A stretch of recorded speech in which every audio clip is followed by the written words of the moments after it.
지난 시간에 이어서 오늘은 이 성전을 좀 끝내고 다음 시간에는 그 의복에 대한 이야기로 좀 넘어가려고 하는데요. 한번 다시 이렇게 쭉 점검하는데 시간이 충분할지 모르겠습니다. 지지난 시간부터 이제 성전, 템플 또는 성전에 대해서 우리가 좀 나눠보고 있는데요. 저는 이제 제 개인적인 이야기이긴 하지만 성전의 역사, 성전의 흐름, 성전의 역사를 임마누엘의 서사라고 이렇게 표현하기도 하거든요. 여러분, 성전이 왜 주어졌죠?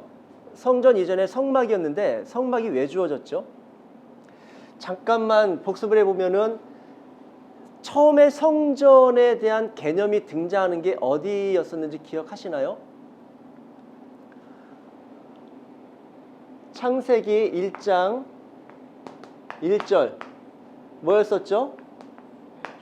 태초에라고 하는 단어에서부터 사실은 성전이 이야기되고 있고 성전이라는 개념이 등장하고 있고, 그 이전에는 그런 부분으로 생각하지 않았을 때에는 태초에는 말 그대로 시간 개념, 우주가 처음 시작할 때 또는 하나님이 처음 창조하셨을 때 그 시간적 개념으로 소급을 했었던 그런 그 흐름이었었는데, 어느 순간에 히브리어 그 자음들 속에 의미가 담겨 있다라는 것을 발견하고 난 다음에 그 의미로 접근해 보니까, 그런 방법으로 해석을 진행해 보니까 조금 다른 개념이 등장하더라는 것이죠.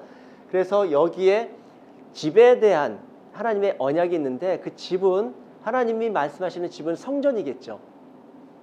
그 성전이 우리에게 집 지어주시는 것도 있겠지만은 당신의 집을 우리에게 지어서 주신다라고 하는 그런 일종의 이중적 약속을 그 태초에라는 단어 속에 담고 있다는 것을 우리가 배웠습니다. 사실은 태초에 하나님이 천지를 창조하시니라 이렇게 하잖아요.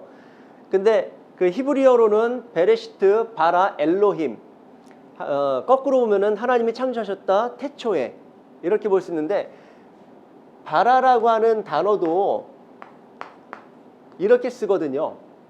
바라도 집이잖아요. 또는 성전, 집이죠. 요거는 시작 또는 머리라는 그런 의미라고 그랬었잖아요. 그러니까 집을 시작하신 하나님, 집의 머리 되시는 하나님, 제가 볼 때는 집을 시작하신 하나님, 이게 창조라는 단어라고 말씀드렸었죠. 바라가 창조예요. 근데 사실은 결국 창조는 뭘 지향하고 있고 창조는 왜 시작되었는가를 그렇게 보면은 이해가 돼요. 창조는 그냥 우주 만물을 창조하시고, 그런 거는 우리가 물리적으로 인간적인 어떤 시각적으로 볼 때에는 그렇게 보는 게 맞는데, 그러나 성경적인 또는 메시지로 보자면, 특별히 새롭게 언약적 관점으로 보자면 하나님께서 창조하셨다는 것은 그 창조의 핵심 가치 또는 핵심 지표는 뭐냐면 집이라는 거예요. 창조의 핵심 지표는 집이에요. 그 집이 뭐다? 성전이라는 거예요.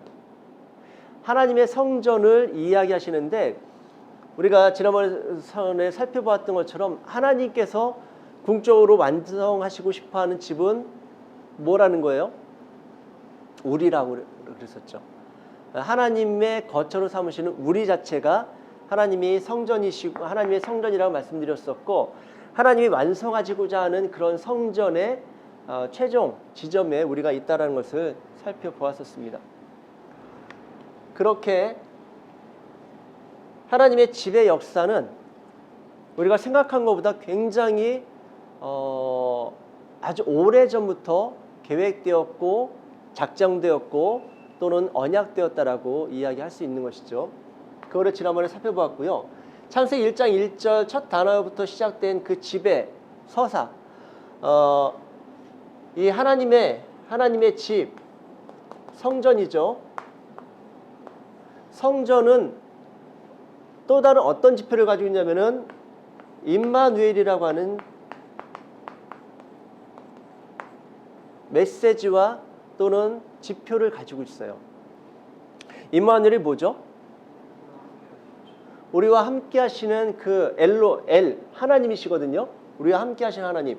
그러니까 성전은 출애굽기에서 성막이 지어지면서 비로소 진짜 구체적이고 눈에 목도되는 물리적인 차원에서 성막이 또는 성전이 하나님의 집이 지어졌는데 그 성막을 주신 목적이 임마누엘이었거든요. 내가 너희와 함께 하겠다. 그 약속의 증거로서 증표로서 또는 그 약속을 이루어가는 하나의 그 기관으로서 주셨던 것이 성막이었다고 할 수 있습니다. 그래서 임마누엘의 서사로 보는 거예요. 성전의 역사를. 창세기 1장 1절에서 시작한 성전의 역사가 그 다음에 어디에서 나타나죠? 에덴 동산에서 나타난다고 했었죠. 기억하시죠?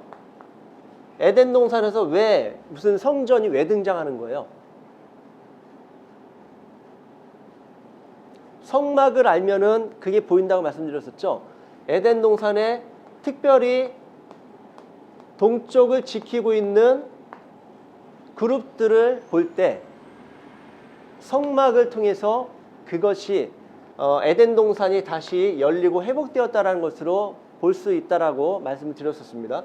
그래서 에덴 동산도 사실은 성전의 개념으로 볼 수가 있다라고 말씀드렸었어요. 그리고 에덴 동산 이후에는 뭐가 있죠? 노아 하면 떠오르는 게 뭐예요? 예, 방주. 여러분, 방주가 히브리어로는 테바흐이거든요. 조금 이제는 그 기억나시죠? 타우, 히브리어 타우, 마지막 단어 타우는 어떤 의미를 담고 있다고 했어요? 글자에? 이게 십자가를 보고서 만든 글자라고 그랬었잖아요. 십자가를 기억하십시오. 타우 하면은 십자가를 기억하세요. 십자가라는 의미도 담겨 있고 완성, 성취라는 의미가 담겨 있다고 말씀드렸었죠. 그러면은 완성된 집을 보여주다라는 거예요. 완성된 집을 보여주다, 성취된 집을 보여주다. 이게 성경은 다 예표라든지 모형으로, 구약에서는 예표요 모형이잖아요. 그림자라고 이야기하지 않습니까? 이게 뭔가를 보여주는 거잖아요. 어떤 실체를 보여주는 거잖아요.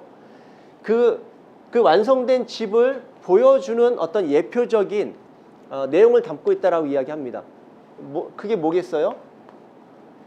이게 구원의 방주라고 하잖아요. 우리가 예수님을 믿는 것도, 예수님도 마지막 시대에 구원의 방주라는 표현들을 쓰죠. 네. 완성된 집이에요. 완성된 집이 뭘까요? 예수 그리스도라고 말씀드렸었죠. 예수 그리스도이시기도 하고, 그리고 오늘 우리들이기도 하고, 그리고 성전의 실체인 하늘에서 그 성전의 실체가 내려와 임한다라고 요한계시록에서 이야기하지 않습니까? 그런 것들을 보여주고 있는 거죠. 방주가. 노아의 방주. 방주로 나타나고 있고요. 그 다음에 나타나는 게 뭐예요? 그 다음에는 제단으로 나타났다고 그랬죠. 아브라함도 가나안 땅에 도착해서 첫 번째 뭘 했죠? 상수리 나무 아래서 제단을 쌓았다라고 이야기합니다. 야곱도 제단을 쌓아요. 그 사닥다리 환상을 보고 난 다음에 하나님 앞에 서원하잖아요. 네, 서원하기 전에 자기가 베고 누웠던 그 돌을 세워놓고 그거는 이제 제단으로 제단을 세우면서 하나님께 여기가 하나님이 거하시는 그 처소구나. 베델이 하나님의 집이잖아요. 그렇죠? 여기가 하나님의 처소구나. 하나님이 여기에 임재하고 계시구나. 그건 뭡니까? 광야의 노정에 있는 야곱과 임마누엘 하신 하나님. 그 하나님을 야곱이 고백하는 것이 그 제단을 쌓는 이유였던 것이죠. 물론 거기서 이제 서원도 하고 하지만은, 그리고 난 다음에 그 제단이 이제는 성막으로 지어지는 것을 볼 수 있죠. 성막은 어디에 나와요? 출애굽기 40장에 성막이 완성되는 것이 이제 등장을 합니다. 근데 재밌는 것은 성막이 주어지기 전에 뭐가 주어지죠? 출애굽기를 보면 성막이 주어지기 전에 뭐가 주어지죠?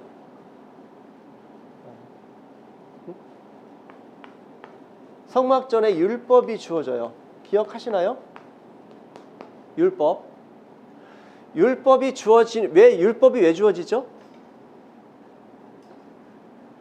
이스라엘 백성들과 하나님이 언약을 하시기 위해서 언약의 근거로 주시는 게 율법이란 말이에요. 그래서 율법을 주시고 너희들이 지킬래? 지키겠습니다. 그래? 그러면 나하고 언약을 맺자 해서 율법을 제시하시고 백성들이 그걸 받아들이고 난 다음에 언약식이 진행되죠. 진행되고 난 다음에 이스라엘 백성들에게 하나님께서 모세를 시내산으로 올라오라고 말씀하시고 모세를 통해서 이스라엘에게 주셨었던 그 내용이 성막 제도였었어요.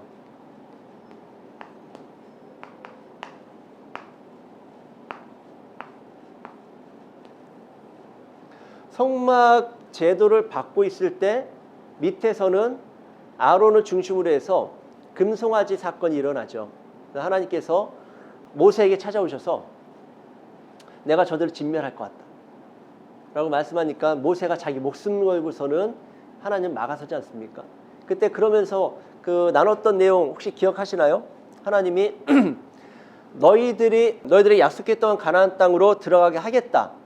거기 들어가는 데 있어서 방해하는 세력들이 있거나 적들이 있으면은 내가 천사들을 보내서 다 제거하겠다라는 거예요. 그래서 안전하게 그 약속의 땅에 들어가게 하겠다라고 말씀하십니다. 근데 거기에 그런데 나는 같이 가지 않을 거야. 이렇게 말씀하신단 말이에요. 그러니까 모세가 뭐라고 하죠? 쉽게 표현하면은 저 안 들어가겠습니다. 아니 하나님 없이 우리끼리 가는 게 무슨 의미가 있어요, 하나님? 저 안 들어가겠습니다. 이렇게 이야기를 해요. 그 이야기를 듣고 그 말을 고백을 듣고 하나님이 다시금 마음을 바꾸시는 거예요. 그리고 이제 그렇게도 말씀하시죠. 내가 같이 가다가는 이 완악한 백성들을 그 노정에서 다 죽여버릴 것 같다는 거예요. 다 진멸해버릴 것 같다. 그래서 내가 못 가겠어. 라고 그렇게 말씀하는데 여러분 거기에서 하나님의 마음이 느껴질 수 있죠. 그냥 진멸하면 되잖아요. 모세 빼고 하물며 이렇게 말씀하시거든요. 야, 다 진멸하고 그냥 너로 다시 시작할게 내가. 아브라함을 통해서 지금 한 그 엄청난 민족으로 지금 이루어진 거잖아요. 하나님의 약속, 하나님의 언약이 이루어진 것으로서 성취된 것으로서 민족이 지금 생겼다고요. 근데 하나님께서는 말씀하신 것이죠.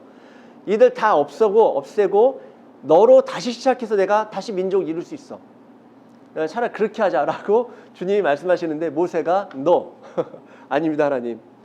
하나님 이름에 먹칠하는 거예요. 모세가 중보자로서 주님 앞에 나아간다고요. 그러니까 아브라함도 그렇고 언약적으로 이렇게 하나님을 보다 보면은 아브라함도 그렇고 모세도 그렇고 언약의 중재자들이고 주인공들이고 중보자들이거든요. 그들의 행한 것이 무엇인가 보면은 사실은 중보였었어요. 아브라함도 중보하죠. 하나님의 발걸음, 그건 진노의 발걸음이었거든요. 심판의 발걸음이거든요. 그 진노의 발걸음을 막아선다고요. 어디를 향한 진노였었죠? 소돔과 고모라를 진멸하겠다고 가시는데 아브라함이 막았었잖아요. 그리고 지난번에 말씀드린 것처럼 80%의 바겔세를 이끌어내잖아요.